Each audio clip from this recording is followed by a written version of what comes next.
ہمیں چاہیے کہ ہم دعا کیا کریں، اس لیے کہ الدعاء مخ العبادہ، دعا عبادت کا مغز ہے۔ ہمیں دعائیں زیادہ سے زیادہ مانگنی چاہیے، اس لیے کہ دعا سے تقدیر بدل جاتی ہے۔ آئیے میں آپ کو، ایک سوداگر تھا، سوداگری کیا کرتا، جس کا نام ابو مظفر۔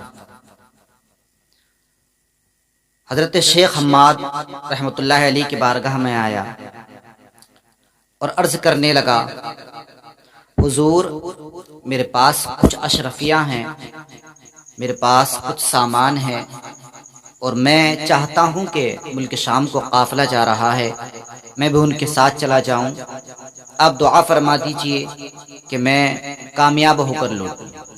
ہر انسان کی خواہش ہوتی ہے کہ وہ کچھ نہ کچھ کمائے، زندگی میں آگے بڑھے۔ شیخ حماد رحمت اللہ علیہ کہتے ہیں، او سوداگر تو ملک شام نہ جا، اس لیے کہ اگر تو ملک شام جائے گا فائدہ نہیں، نفع نہیں، بلکہ نقصان اٹھائے گا۔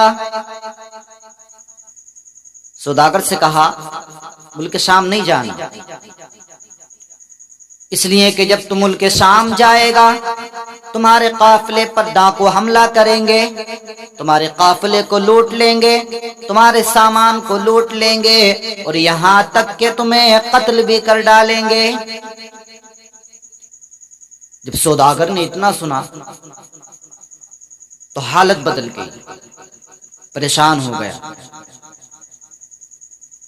اور حضرت شیخ حماد رحمت اللہ علیہ کا چرچا تھا، آپ اللہ کے نیک بندے تھے، آپ کسی کو اگر کوئی مشورہ دیتے تو ٹھیک مشورہ دیتے، اگر کسی کو کوئی بات بتاتے تو ٹھیک بات بتاتے۔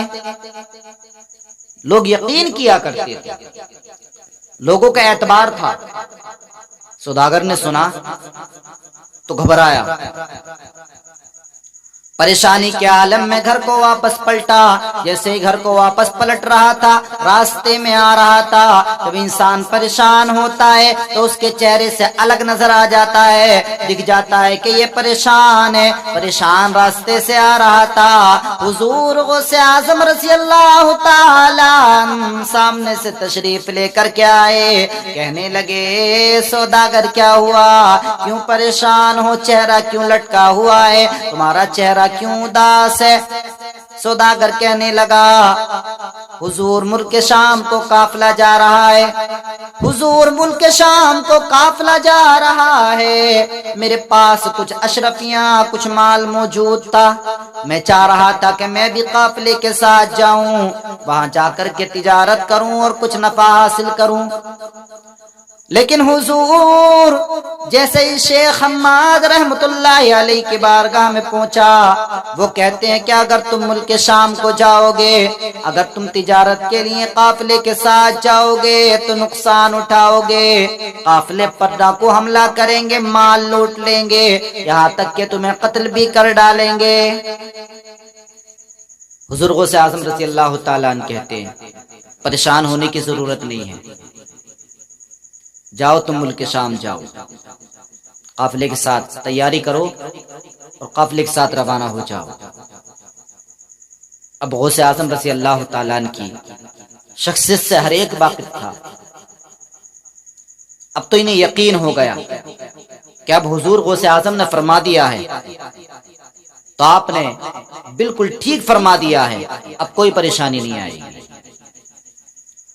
سوداگر قافلے کے ساتھ روانہ ہوا، قافلے کے ساتھ چلنے لگا، قافلہ روانہ ہو گیا، ملک شام پہنچ گیا، وہاں جا کر کے تجارت کی، اچھا نفع کمایا، تجارت میں بہت نفع ہوا، بہت فائدہ حاصل کیا۔ ایک دن بیٹھا ہوا، آنکھ لگ گئی، نیند آئی، خواب میں دیکھا کہ ڈاکوؤں نے اچانک سے حملہ کر دیا، ڈاکوؤں نے حملہ کیا، مال کو بھی لوٹ لیا اور ہمیں قتل بھی کر ڈالا۔ سوداگر ایک دم جاگا، لیکن حقیقت میں دیکھا تو ایسا کچھ نہیں تھا۔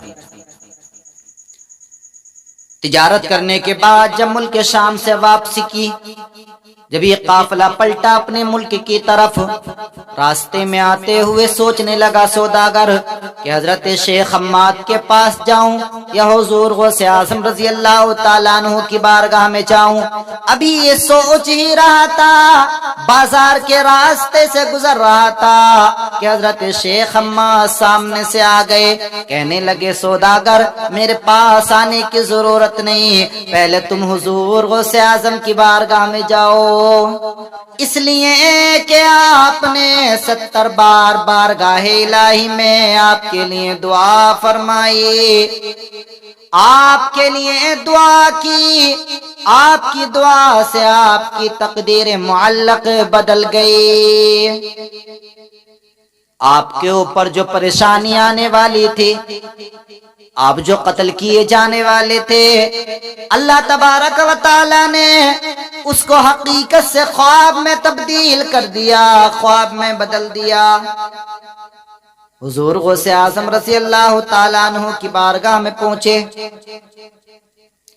حضور غوث اعظم رضی اللہ تعالیٰ عنہ کہتے ہیں ہاں میں نے 70 بار اللہ رب العزت کی بارگاہ میں تمہارے لیے دعا فرمائی، اللہ رب العزت نے میری دعا سے تمہاری تقدیر معلق کو بدل دیا۔ اس لیے تو ہمیں دعائیں کرنی چاہیے، دعائیں کرانی چاہیے۔ جو حقیقت میں پریشانی آنی تھی، قافلہ لٹنا تھا، حضور غوث اعظم رضی اللہ تعالی عنہ کی دعا کے صدقے، دعا کے بدلے اللہ تبارک و تعالی نے قافلے کے لٹنے کو، قتل کیے جانے کو خواب میں بدل دیا، خواب میں تبدیل کر دیا۔